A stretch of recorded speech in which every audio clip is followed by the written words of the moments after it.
Hello and नमस्ते, स्वागत छ हजुरहरूलाई 8th सेमेस्टरको सिएसआइटीको यो जिआइएस भन्ने भिडियो सिरिजमा। अहिले मैले तपाईहरुलाई म्यापको बारेमा पढाइरहेको छु है। च्याप्टर 2 को म्याप एलिमेन्ट, म्याप लेयर, त्यसपछि म्याप स्केल, यही कुराहरु चाहिँ हामीले हाम्रो लास्ट प्रिभियस भिडियोमा हामीले पढ्यौं र आजको भिडियोमा चाहिँ म तपाईहरुलाई म्याप प्रोजेक्सनको बारेमा पढाउन गइरहेको छु। तपाईहरु हेर्दै हुनुहुन्छ आईटी एजुकेसन नेपाल र म हो आशिका खनाल। ल अब हामी सिधै टपिकतिर जाउँ है त। म्याप प्रोजेक्सन भनेको के हो? म्याप प्रोजेक्सन भनेको के हो त? What is map projection?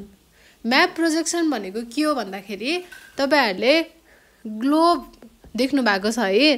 ग्लोबमा भएको म्यापलाई एउटा पेपरमा प्लेन तरिकाले, ग्लोबमा कस्तो हुन्छ यसरी सर्कल टाइपमा हुन्छ हैन। यसमा भएको म्यापलाई अब डिफरेन्ट कन्ट्रीज, डिफरेन्ट एरियाज को यसरी म्याप छ हैन। हो यो म्यापलाई चाहिँ अब पेपरमा प्लेन सर्फेसमा के गर्नु पर्यो त? चेन्ज गर्नु पर्यो। त्यसलाई हामी के भन्छौं? Map projection भन्छौं। अझ यसलाई सजिलो भाषामा भन्नु पर्दा 3D स्पेसलाई 2D मा कन्भर्ट गर्ने के हो त? म्याप प्रोजेक्सन हो है। ल यही कुराहरु पढ्छौं। अब म्याप प्रोजेक्सन गर्दाखेरि ग्लोब सर्फेसमा भएको म्यापलाई हामीले त्यसलाई के गर्छौं? लगेर प्लेन सर्फेसमा राख्छौं म्याप बनाउनको लागि। भनेपछि अब यसरी हामीले म्याप प्रोजेक्सन गर्दाखेरि के हुन्छ त त्यसमा भनेको, अब जस्तै यो म्याप छ हैन। यो म्यापलाई मलाई पेपरमा यसरी चाहिँ प्लेन ठाउँमा बनाउनु पर्यो। यही ठ्याक्कै यही म्यापलाई मलाई पेपरमा बनाउनु पर्यो भने त्यतिबेला हामीलाई के आउन सक्छ त? त्यहाँ एररहरु, डिस्टर्सन्सहरु त्यहाँ के हुन सक्छ? त्यो कुराहरु पनि हामी पढ्छौं है त। ल अब सुरुमा छ म्याप प्रोजेक्सन भनेको के हो त? म्याप प्रोजेक्सन एकदमै सजिलो कुरा हो। यो एकदमै सजिलो। तपाईहरुलाई चाहिँ नोटमा हेर्दाखेरि के हो जस्तो गाह्रो लाग्ला, तर जिआइएस एकदमै सजिलो सब्जेक्ट हो। एकदम सानो सानो सिम्पल कुराहरु छ हैन। त्यसलाई चाहिँ एकदमै बेसिक तरिकाले तपाईले एकदमै राम्रोसँग बुझेर, एकदमै सानो सानो कुरालाई पनि बुझेर पढ्नु भयो भने एकदमै सजिलो छ GIS. Map projection is a way to flatten a globe surface, globe को सर्फेसलाई इन्टु अ प्लेन सर्फेसमा चेन्ज गर्ने in order to make a map बनाउनको लागि है। यो नै के हो त? म्याप प्रोजेक्सन हो। अब म्याप प्रोजेक्सन किन युज हुन्छ भन्दाखेरि सर्फेस, अर्थको सर्फेसमा भएको कुनै पनि पोर्सनहरु, पार्टहरुलाई चाहिँ एउटा फ्ल्याट सर्फेसमा देखाउनको लागि चाहिँ हामीले म्याप प्रोजेक्सन युज गर्छौं। Map projection are attempts to represent the surface of the earth or a portion of the earth on a flat surface।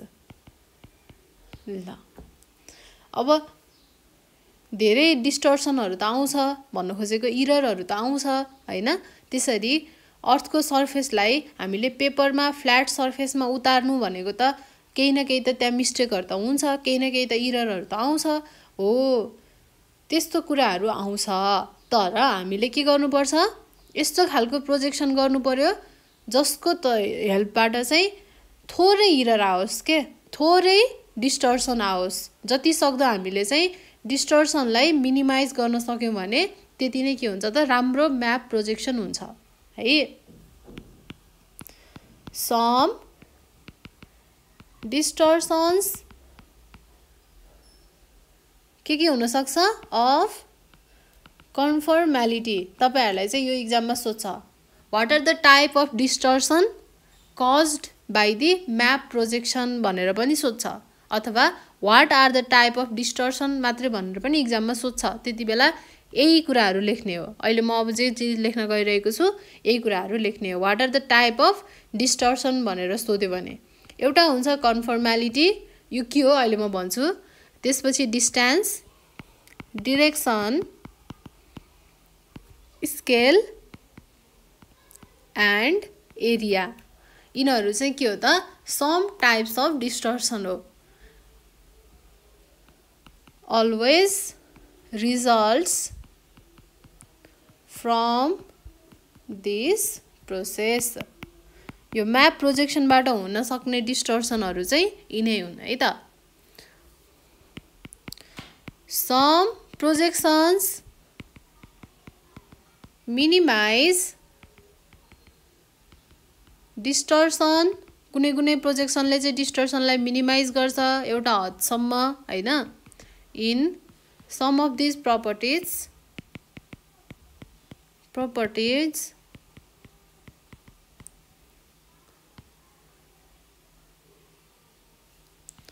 at the expense of maximizing errors in others है कुनै कुनै प्रोजेक्सनले चाहिँ डिस्टर्सनलाई minimise गर्छ केही प्रपर्टिजहरु सम्म हैन अब कुनै कुनैले चाहिँ के गर्छ some projection are attempts to only moderately distort भनेको कुनै कुनैले चाहिँ अलिअलि मात्र के गर्छ डिस्टर्ट गर्छ all of these properties कुनै कुनैले धेरै गर्छ भने कुनै कुनैले चाहिँ एकदमै थोरै गर्छ अब हामीले चाहिँ कुन चाहिँ हाम्रो लागि बेस्ट छ हैन कुन चाहिँ हाम्रो कन्डिसनलाई कुन चाहिँले म्याच गर्छ त्यो अनुसारले हामीले चुज गर्नुपर्ने हुन्छ so we need to choose a projection so we need to choose a projection that will minimize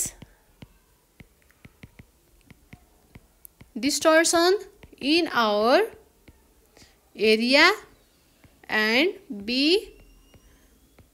best suited for our application अब हामीलाई कुन सुइट गर्छ त्यही अनुसारले चाहिँ हामीले के गर्नुपर्छ चुज गर्नुपर्छ है त हामी प्रोजेक्सनको टाइपहरु पनि पढ्छौं कस्तो कस्तो खालको प्रोजेक्सन हुन्छ हामी त्यो पनि पढ्छौं ल अब नर्मली हामीले के पनि बुझ्नु पर्यो transforming 3D space into a 2D space 2D map भनौं न 3D space into 2D map is called a projection अब प्रोजेक्सन भनेको 2D लाई 3D मा लैजाने म्याप प्रोजेक्सन भनेको 3D म्याप लाई 2D म्याप मा लैजाने है एकदमै सजिलो छ यो कुराहरु ल अब यसले अराइज गर्ने डिस्टर्सनहरु के हो त distortion types of distortion caused by map projection यो चाहिँ एक्जाममा एकदमै इम्पोर्टेन्ट छ है के हो एउटा हो कन्फर्मालिटी अब यो कन्फर्मालिटी भनेको के हो त कुनै पनि एउटा ग्राफमा बनाएको चित्रलाई अर्को ग्राफमा चेन्ज गर्ने है एउटा ठाउँबाट अर्को ठाउँमा चेन्ज गर्ने चेन्ज गर्दाखेरि इन्टरसेक्ट भएको एंगल कर्भ लाइन त्यो सुरुको म्यापमा जस्तो थियो नि अब दोस्रो म्यापमा पनि के हुनु पर्यो त एकदमै सेम हुनु पर्यो केही कुरा पनि चेन्जेस हुनु भएन। त्यसलाई के भन्छौँ हामी? कन्फर्मालिटी भन्छौँ। तर यसले चाहिँ के गर्छ? त्यस्तो डिस्टर्सन त आउँछ भनेको एउटा ग्राफबाट अर्को ग्राफमा अथवा एउटा म्यापबाट 3D म्यापबाट 2D म्यापमा जाँदाखेरि इन्टरसेक्ट भएको लाइन हैन, इन्टरसेक्ट भएको लाइन अनि मेरिडियन अफ लङ्गिट्युड, त्यसपछि ल्याटिट्युडको कुरा, यो सबै के हुन्छ? चेन्ज हुन्छ। थाहा छ नि हैन? अलिअलि त चेन्ज हुन्छ नि त, कतै न कतै त चेन्ज हुन्छ। टोटली दुईटै एकै ठाउँमा सेम त्यस्तो त हुँदैन है। हो, त्यही नै के हो त? कन्फर्मालिटी हो। अब जस्तै यो एउटा ग्राफ भयो, यसमा यस्तो यस्तो यस्तो यस्तो छ है। यो चाहिँ नर्मल्ली हामीले ग्राफ पेपरमा हुने ग्राफ। अब यसलाई कसरी कस्तो हुनु पर्यो? ठ्याक्कै यस्तै हुनु पर्यो, तर भइदिन्छ कस्तो?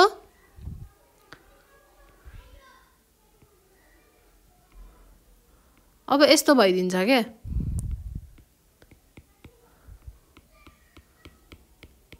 ल अब यस्तो भइदिन्छ। यो म्याप यस्तो भइदिन्छ। अब हामीले खोजेको त यस्तो त होइन, हामीलाई त यस्तै चाहिने हो। हो, यस्तो हुँदैन क्या, जस्ताको तस्तै सेम। यसले यो काटेको यो लाइन हैन, यो दुईटा बीचको डिस्टेन्स, यो दुईटा बीचको डिस्टेन्स, यो सबै यहाँ के हुँदैन? सेम हुँदैन। यो कर्भ लाइन यहाँ छ, यहाँ त्यस्तो कर्भ लाइन छ छैन, यहाँ यस्तो कर्भ लाइन छ, यहाँ छ त्यस्तो छैन। हो, यस्तो कुराहरू चाहिँ के हो त? डिस्टर्सन हो। यो चाहिँ इरर आएको है। यसलाई नै हामी कन्फर्मालिटी भनेर भन्छौँ। यस्तो खालको इरर आयो भने चाहिँ त्यो के हो त? कन्फर्मालिटी। र यस्तो खालको इरर त आउँछ। अब हामीले के लेख्नु पर्यो?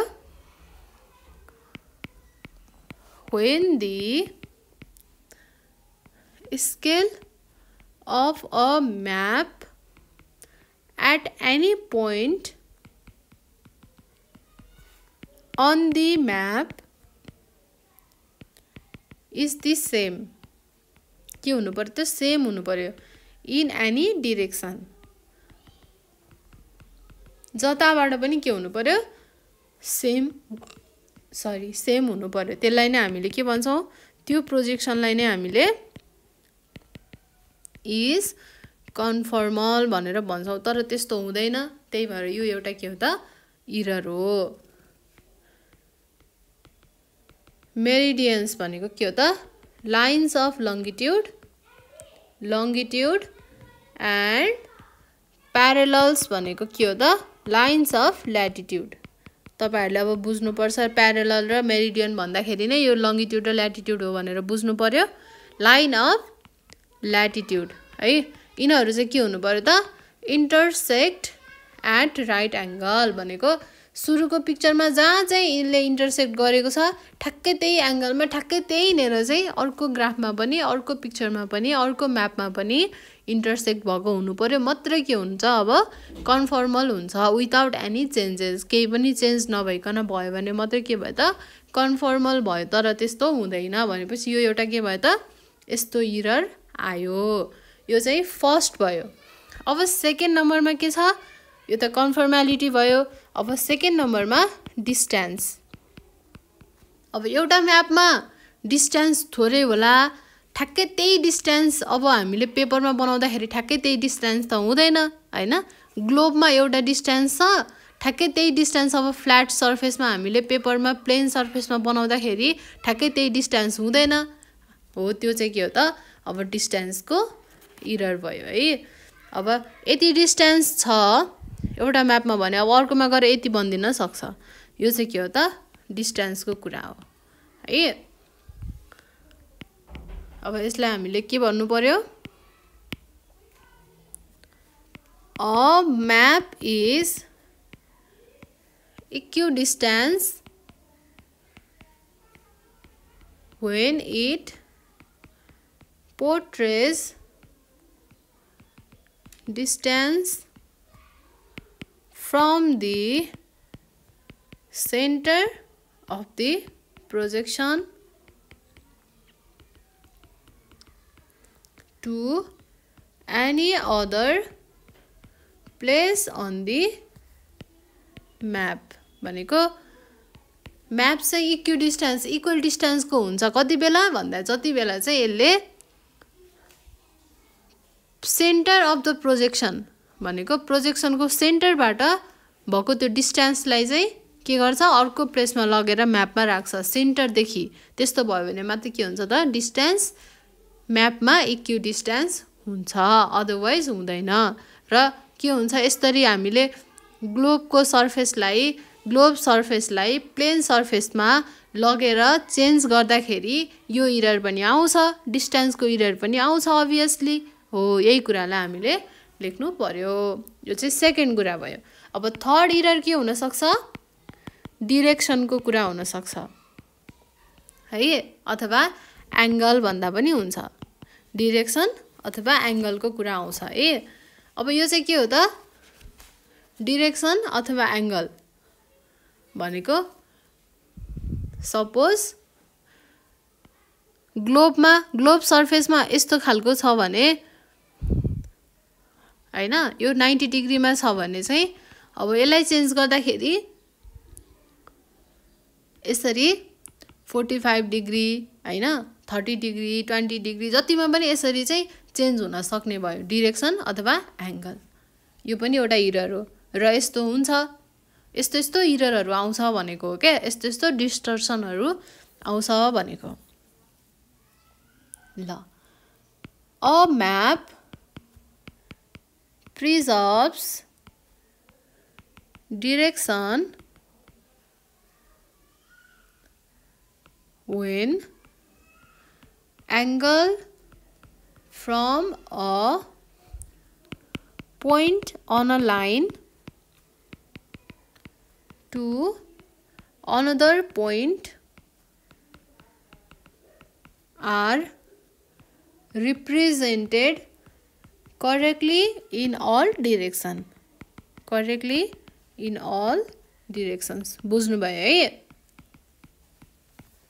ल यो चाहिँ एंगलको कुरा भयो अब नेक्स्ट छ स्केल अब स्केल भनेको त अहिले मैले त्यत्रो पढाइसके स्केलको कुरा त्यो के हो त स्केल भनेको कति डिस्टेन्स म्यापमा छ ठ्याक्कै त्यही डिस्टेन्स कति हुनु पर्यो ग्राउन्ड सर्फेसमा त्यो कुरा चाहिँ स्केल भयो अब स्केलको बारेमा मैले भनिराख्नु पर्दैन तपाईहरुलाई धेरै कुरा थाहा भइसक्यो अब अर्को छ एरिया भनेको चाहिँ अब म्यापमा जति एरिया रिप्रेजेन्ट गरेको छ म्यापको ठ्याक्कै त्यही म्याप्ड एरिया चाहिँ के हुनु पर्यो त अर्थ सर्फेसमा पनि हामीले रिप्रेजेन्ट गरेको के हुनु पर्यो त इक्वल एरिया म्याप हुनु पर्यो त्यो चाहिँ के हो त एरियाको कुरा आउँछ है भनेको जस्तै म पिक्चरमा देखाउँछु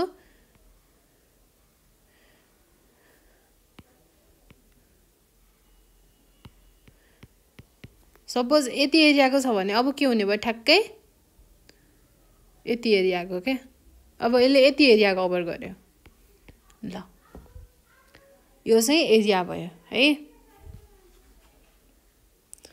अनि अर्को हुन्छ सेपमा पनि अब यस्तो सेप छ भने अब कस्तो हुने भयो यस्तो सेपमा पनि डिस्टर्सन आउने भयो त्यो त अभियसली आउने भयो है तपाईहरुलाई आफ्नो अलिकति कमन सेन्स युज गर्यो भने पनि यो कुराहरु छर्लङ्ग हुन्छ के अब एउटा ठाउँबाट अर्को ठाउँमा ठ्याक्क जस्ताको तस्तै लगेर राख्दाखेरि के चेन्जेस आउँछ त पक्कै पनि आउँछ सेपमा आउँछ साइजमा आउँछ एउटा सानो छ भने अर्को ठुलो भइदिन सक्छ त्यो भनेको के हो त एरिया हो हैन हो यी कुराहरु सेप एरिया स्केल डाइरेक्सन अथवा एंगल डिस्टेन्स र कन्फर्मेलिटी यी कुराहरु चाहिँ what are the type of distortion arised during map projection भनेर एक्जाममा सोध्न सक्छ है त यो चाहिँ यी कुराहरु तपाईहरुले लेख्नु पर्यो ल अब अर्को भिडियोमा चाहिँ म तपाईहरुलाई म्याप प्रोजेक्सनको टाइप्स पढाउँछु है what are the types of map projection के हुन्छ त्यो हामी पिक्चर सहित हामी पढ्छौं है त यो भिडियोमा चाहिँ हामीले डिस्टर्सन पढ्यौँ।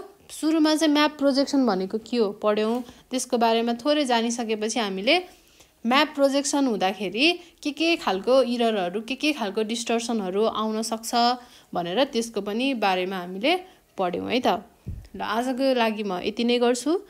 म अर्को भिडियोमा अर्को टपिक पढाउँछु तपाईहरुलाई र सकेसम्म बुझाउने प्रयास गर्नेछु। कसरी हुन्छ, पिक्चर बनाएर हुन्छ कि कसरी हुन्छ चाहिँ म तपाईहरुलाई बुझाउने कोसिस गर्छु। यति भन्दै म आजको भिडियोबाट बिदा हुन चाहन्छु। धन्यवाद।